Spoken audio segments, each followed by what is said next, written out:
Hi, I'm Nia, and I'm here with Brendan from Counterparts. How are you? I'm good. I'm a little cold today, but aside from that, I'm pretty good. Yeah, it's really cold here too. Yeah. I mean, it's colder back home, so I don't really have much room to Canada. complain. Exactly. I don't have much room to complain, but it's a little chilly for sure. I could put a coat on, but then I have to move my legs, so I'll probably just stay.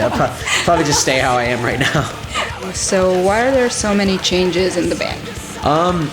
The simplest question is just like the simplest answer rather I could give is just the fact that we've been a band, like come January, we've been a band for 10 years. Right. So over time, you know, like we started the band when I was legitimately 16. So, you know, with all of that and obviously people grow up and, you know, I still see, you know, one of the things like our original guitar player, Curtis, like he's at my house all the time still. He's my oldest friend. And it's just, you know, people get older and they want different things. You know, they don't like, you know, they're not into sleeping in bands and sleeping on people's floors and eating fast food and feeling like crap every day. So I get it. For a lot of, and, you know, and over time, I think the allure of just being able to play shows for some people, it's not enough. Like some people, they want financial stability. They want to be able to make a bunch of money, which is fine. For me, luckily, I'm okay with, I can go on a tour and not make any money and be cool with it. A lot of other people can't, which you know, I understand. Like maybe I'm more fortunate in that regard. But yeah, aside from that, like, you know, we're almost always on tour. You know, we have a couple months off a year, and I love it personally. It's my favorite thing on the planet. For other people, I think it gets tiring, and when you've been doing it for 10 years, I think that a lot of people kind of they take it at a face value, being like, we're not big, like we're not the biggest band in the world yet, so I'm done. Like I've worked 10 years and I don't want to put in any more. Whereas for me, I like not in a negative way. I just like, I can't do anything else. I don't think. Like I think this world is where it's where I have to stay to be able to thrive. Like I could go work in an office or I can go work at a store or like something like that, but I wouldn't do a good job because I just don't care. Like music in general is like the only thing that I like doing, and so whether or not it's playing in a band or like going on tour and being crew or being a manager, booking agent, like something like that, I think I could do that and actually be good at my job because I would care. Related to music. Exactly, yeah. It has to be something related to music, because if it's not, then I've had jobs, I just quit. I can't do it. It's very tiring waking up every day and being like, well, I have to go do this thing that I hate doing, and just forcing myself to go do it. I was just like, I'd rather just have fun every day, that's the goal, I think, for most people, is to just have a good time. And by some off chance, I've found a job that allows me to have fun and make a bit of money too. So I'm gonna just stay within this world, I think, until I'm dead. So I'll probably be here. If it's not this band, it'll be another band, or if I'm not playing a show, I'll be working a show, just something along those lines. So how does your asthma influence touring and your live performance? I would say it influences the live performance because I'm just running around yelling, and, you know, I get out of breath a lot. There were like a couple times I've been hit up, or people have made comments being like, well, he doesn't even sing half the set anyway. And it's like, yeah. And it's like, well, I'm not gonna blame it on asthma, you know, because my asthma is actually not that bad. I'm not gonna completely deflect that and blame it on asthma, because in my mind, if I see like 20 kids who want to sing this, who like are singing along and want the mic, I'm not going to be like, well, this is mine, so you know, well, I'm getting paid to sing, so I'm just gonna. It's like, yo, it's a whole. It you know, when I look out and I see a bunch of people singing along, like I want to give them the mics. It's like, I do this every night. Like, you go ahead. Like, if you guys want to yell, like, get up here and sing along. But yeah, I won't overplay my asthma, but I'm also not going to underplay it and say that it doesn't affect me at all. Like, it still does. Like, we've done tours where I think the last tour we did, we were in Poland, and I have asthma, and I ran out of my inhalers, and I also had like acute bronchitis. So I was literally like, yo, if I don't find an inhaler today, like I need to go to the hospital, or like I actually might die. So it's stressful in that regard, but yeah, in terms, like in other words, like it's really only the activity, and like that is a form of asthma as well. Like it's like a, I can't remember the name of it. I think it's like athletic asthma, or like like athletic induced asthma, like something like that. And I think that's really it. I don't want to call myself an athlete in any way, shape, or form, because I'm like, you know, I'm fairly like lazy. But when I am jumping up and down and screaming and running around and doing all that stuff, like it definitely, you know, it's an activity. So exactly, yeah. So I keep my inhaler close by, and that's really all I can do. When I was younger, it was a lot worse, but now luckily it's a lot more under control. You know what I mean? I'm not worried anymore. Like I don't think that when I go on a tour, I'm not like, well, when's my asthma? What day is going to be the day when I blow it? Because I just, you know, I try. And for the people that do have negative things to say about how like what I do on stage or don't do on stage, it's just like, well, I'm going to do whatever I want. And if, like I said, if I see like 30 kids who are singing along and want the mic, like I'm going to give them the mic, because I can just go do it again tomorrow and they can't. So I would much rather, you know, it's like, yeah, I guess if you're at the back and you're not in the pit yelling, it would look like I'm fairly lazy, which you're not completely wrong. People are gonna die. Yeah, well, and I mean, if you want to see me sing every single word, like come to a show where there's no one there and no one likes us, because then I have no choice, so I just have to do it. But, you know, ideally, I would love to get to a point where I can just hold the mic up and everyone's screaming along, because I think that's, any vocalist in any band will tell you that is the sickest thing on the planet. So, yeah, asthma, it sucks, but I've come to deal with it. You know, it could be way worse. You know, there's so many other terrible things that can go wrong with the human body that I'm lucky that I cough and wheeze a couple days out of the month. You know, so I'm good. I'm good. Don't worry, I'll be fine. When Jesse Doreen left, did his absence influence your creative process as a band a lot? Or? I think it did. Not that it was bad before, but with Jesse around, because he was the primary songwriter, I think it kind of took a weight off of our shoulders, where we were just like, well, you know, Jesse writes a lot of the stuff, so we'll just wait for him to have material. Whereas now that, you know, without Jesse and like with Blake on board and everybody, now it's less of a one-man show being like, hey, here's a song I wrote, we're gonna use it on the new record. Now it's, yo, everybody get over here, like come to the computer, like, do you like this? And everybody has a lot more input, which is cool. Not that Jesse was controlling in any way. Like if we had ideas, he would always, you know, they would more often than not make it to the record. But now we kind of don't have a choice. Like we all just do it together, which is really cool. Like I'm helping write guitar on the new records and stuff, which I literally never thought that I would ever do. Yeah, it's cool. You know, like Brian, our bass player, used to play guitar in his old band. So we have a lot of different, yeah, like I said, rather than having just one guy sort of, here's the songs. Now we have 5 dudes contributing, which is really cool. And the other thing too is, you know, like there's so many people out there that are like, oh, well, Jesse's gone, so Counterparts is over, man. Like they're done. Like there's no way they're coming back from this. It's like, yo, I will prove you wrong. Like if it's the last thing I do, like we will be fine. Going back to the you know, to the first question and about how I don't like to do anything else. It's like, why would I let Counterparts turn into something that sucks when it's the only thing I care about? You know what I mean? Like I think a lot of people don't think about the fact that this is essentially like my kid. Like Counterpart, like especially being the only original member, like this is my life's work. Like Counterparts is my life's work. So why would I ever let anything tarnish that? You know, why would I? Because when I, you know, years from now or tomorrow, whenever I'm not on the planet anymore, I want people to be able to look back at Counterparts and say like, that band was so sick. So I don't ever, you know, nothing's going to change. I don't think we're going to be a very different band to where people are, the fans that care about us now are going to be like, well, I can't do this new shit. It's whatever. So Yeah, like I said, it's stressful. It's helped out the create. Like there's negatives and positives with everything ever. So it sucks not having Jesse around for, like in some ways, but it's also kind of a blessing in disguise in others. So I'm excited.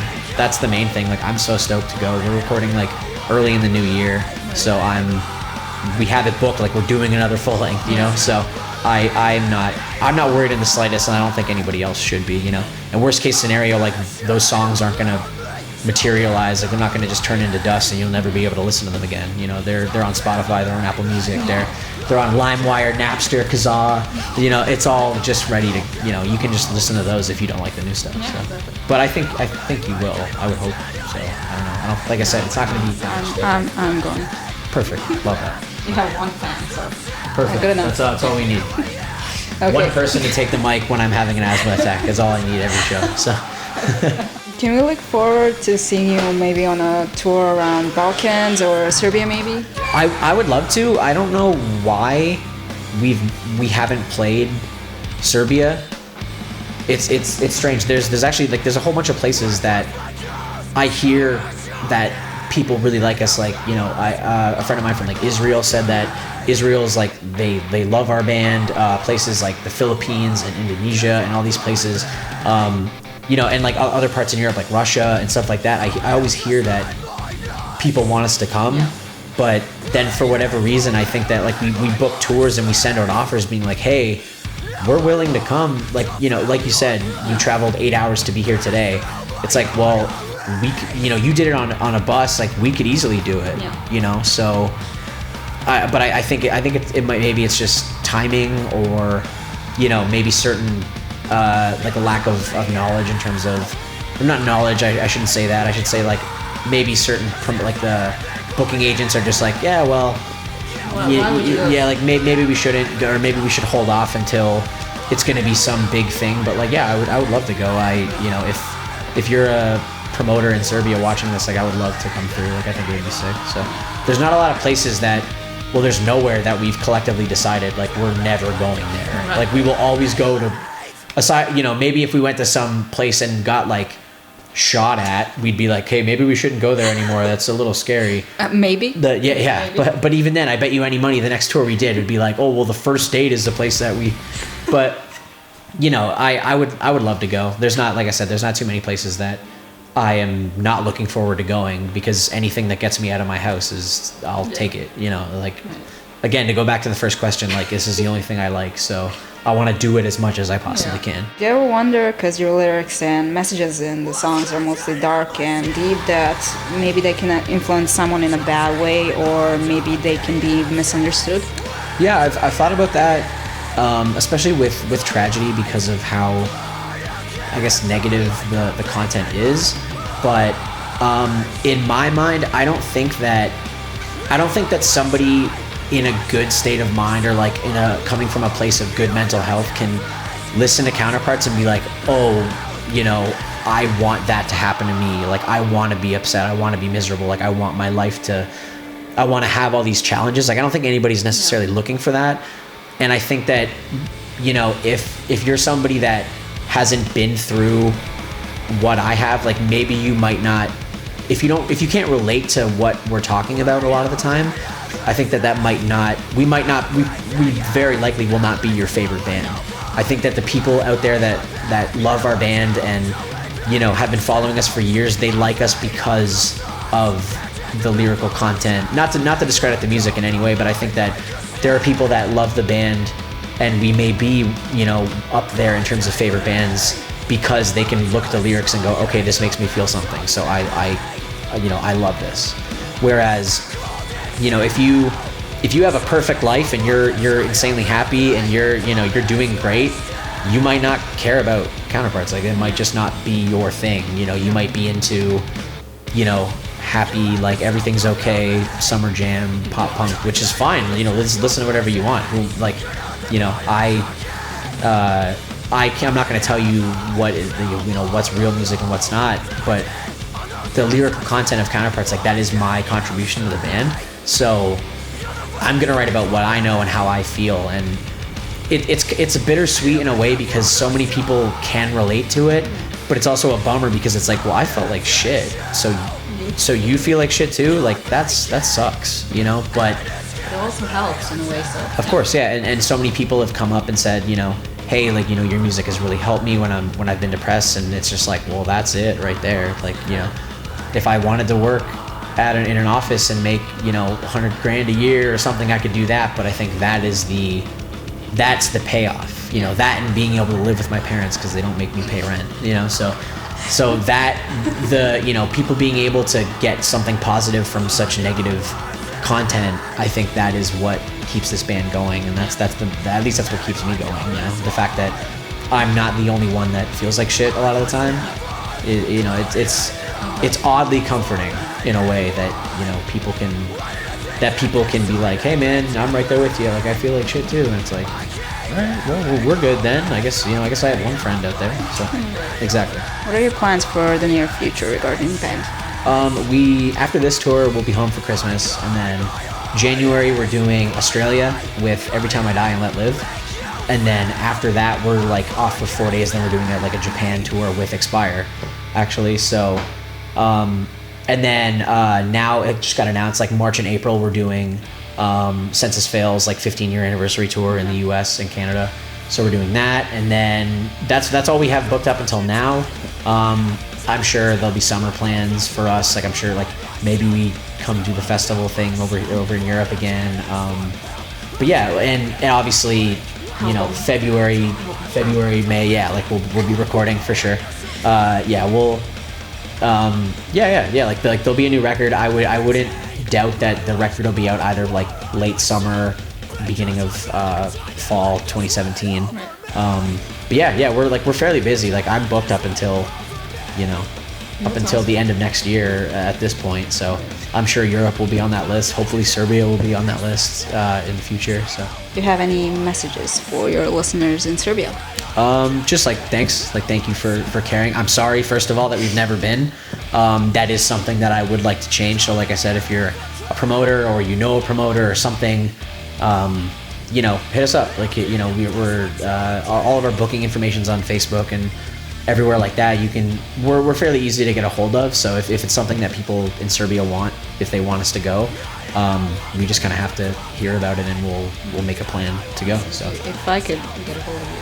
Yeah, there you go. So yeah, for sure. Yeah, I was just outside. I just walked right up. It's but yeah, mostly just thanks for caring about the band, and sorry again to go back to the other question. Like sorry that if you like our band, you probably don't feel too good most days, but you know, hey, we're in a weird way, we're in it together, so it kind of makes it cool. Regarding the local scene, what do you think makes a local scene a strong local scene? Honestly, like when show attendance is obviously like the biggest thing. When we were growing up in Hamilton, when the band first started, there was like every other day there'd be some crazy local show in Hamilton or Burlington or Oakville or Mississauga, Toronto, whatever, and there would be like 300 kids just for like local bands.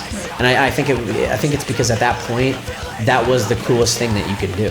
The coolest thing you could do was go to a show. And I always talk about it, and I always talk about how Hamilton was before, and you know, just like the strength is determined by how much support the bands get. Obviously, me especially, like if we go on a tour and we play a city and we're like, yeah, I don't know, we've never been here, like maybe it won't be good, and it's unreal, then we're like, okay, well, then we're going there every time we tour.